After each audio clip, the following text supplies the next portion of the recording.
자, 비하인드 뉴스를 지금부터 잠깐 좀 진행을 하고 비하인드 뉴스 끝난 다음에 국회를 잠깐만 좀 연결해서 마무리로 좀 상황 알아보고 뉴스룸을 마쳐야 될 것 같습니다. 박성태 기자, 오늘 좀 정신이 없는 날이긴 합니다. 국회 상황 때문에. 역시 비하인드 뉴스도 국회 상황이 좀 있겠죠. 그렇습니다. 오늘 지금 현재 국회 여러 회의실 또 의원과에 대한 봉쇄가 이루어지고 있는데요. 첫 번째 봉쇄 얘기부터 잠깐 하도록 하겠습니다. 키워드는 체입의 당 탈출기로 정했습니다. 한 6시간 동안 뭐 사실상 감금이었다면서요? 그렇습니다. 한국당 의원 11명이 오전 8시에 체입의 의원 방을 방문했는데 그때만 해도 뭔가 얘기를 하러 온 줄 알아서 분위기가 좀 나쁘진 않았습니다. 그런데 오전 9시부터 사실상 감금 상태였다는 것이 최 의원의 주장인데요. 뭐 사개특위에 참석 자체를 못하게 하려는 의도였습니다. 지금 장면들을 몇 개 보면 시계가 오후 1시 20분을 가리키고 있는데요. 최입의 의원이 탈출을 시도했지만 수적 열쇠에 밀려 막혔고요. 돌파가 좌절되자 최입의 의원이 무릎을 꿇고 제발 나가게 해달라라고 실제로 무릎을 꿇었네요. 앞에 이제 김정재 의원이 앞에 있고요. 무릎을 꿇고 나가게 해달라고 빌었지만 역시 좌절됐습니다. 곧이어 바로 여상규 법사위원장이 소파를 끌어다가 문을 막으려고, 그러니까 바리케이드를 설치하려고 하자 여상규 의원이 지난해쯤에 수술을 한 적이 있어서 최 의원이 건강을 걱정하면서 이런 거 하지 마시라고 하기도 했습니다. 하지만 다른 의원들이 끌어서 2열 소파에 바리케이드가 완성이 돼서 문은 절대 못 열게 돼 있고요. 지금 잠깐 보면 송원석 의원이 앉아 있다가 어르신이 앉아야죠 하며 백승주 의원이 앉는 모습을 확인할 수가 있습니다. 안에서도 서로 챙겨주곤 했는데 나이는 2살 차이입니다. 탈출 작전이 막히자 최입의 의원이 일일이 하소연하기도 했는데요. 물론 결과는 실패했지만 잠깐 들어보도록 하겠습니다. 윤경 의원이 열어주시고 했잖아. 내가 언제 그랬어? 가만히 있었지. 내가 언제 그랬어? 그리고 경찰 가만히 있었어. 정치적 문제에 끼기 싫어해. 풀어주기로 했잖아 하니까 내가 언제 그랬어라고 민경 의원이 그러면서 나중에는 시치미를 떼고 눈을 감는 모습을 볼 수가 있습니다.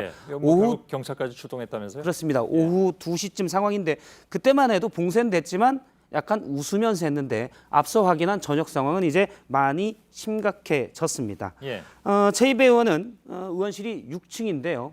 나중에 저렇게 고개만 빼꼼 내밀어서 브리핑을 하기도 했습니다.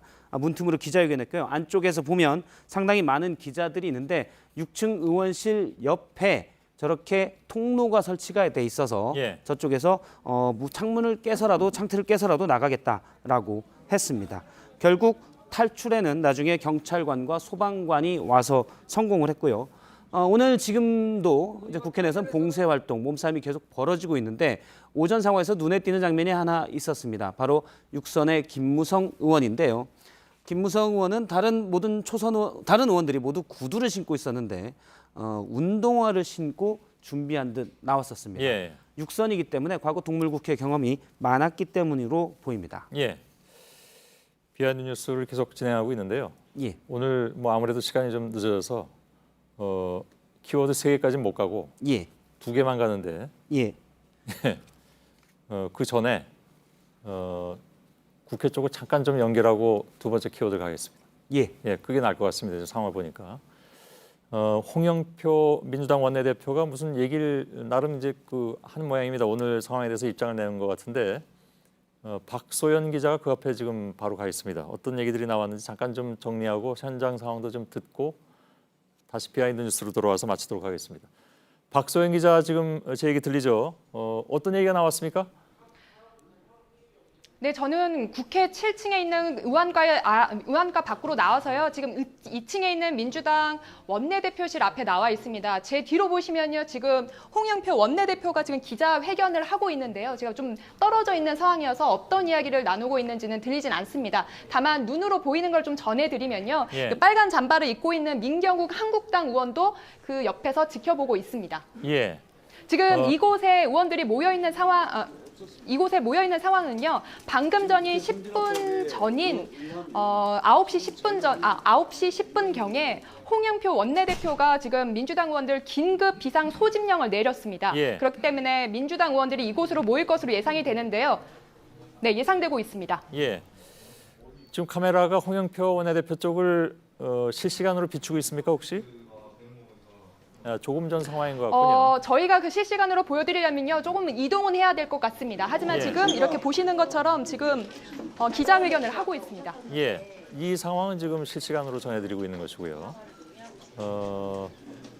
예, 뭐 여전히 많은 의원들 보좌진 또 언론사 기자들이 이 상황을 취재하고 있고 얘기를 듣는 상황인데 잘 크게 들리진 않습니다. 조금 소리를 키워볼까요? 그런 자세입니다. 저는 뭐 나경원 대표가 앞에 왔다 가는 줄 몰랐어요.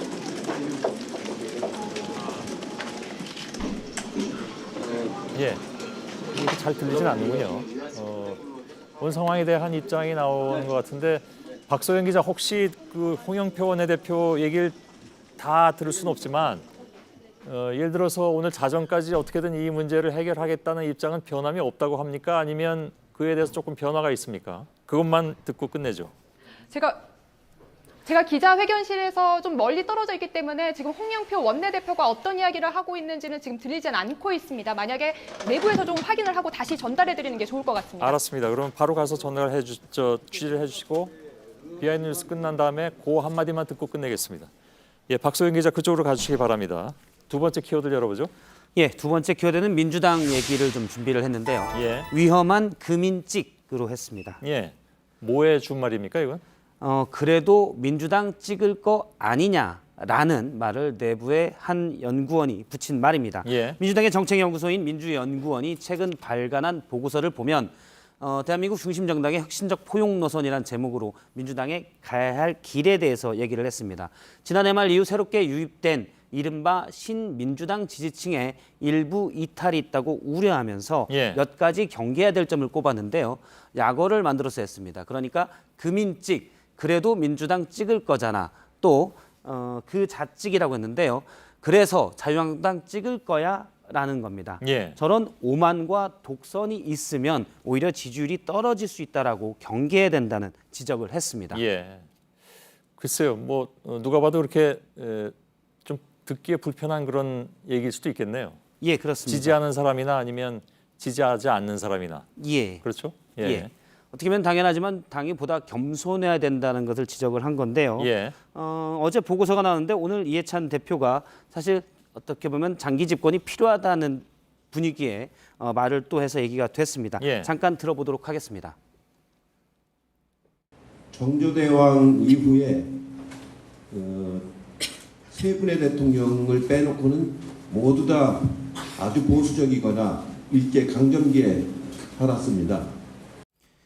예, 언급한 세 대통령은 민주당의 김대중, 노무현 전 대통령 그리고 예. 지금의 문재인 대통령을 뜻하는 건데요. 이 대표의 발언은 그만큼 우리 긴 역사가 기울어진 운동장이었다. 구구나 어떻게 보면 구구 쪽 세력에 기울어진 운동장이었다는 주장이었는데 그래서 민주당의 집권이 좀 더 필요하다는 주장이었는데 내부에서도 이런 표현들을 자주 하는 건 바람직하지 않다라는 예. 지적도 나왔습니다. 알겠습니다. 여기까지 듣겠습니다.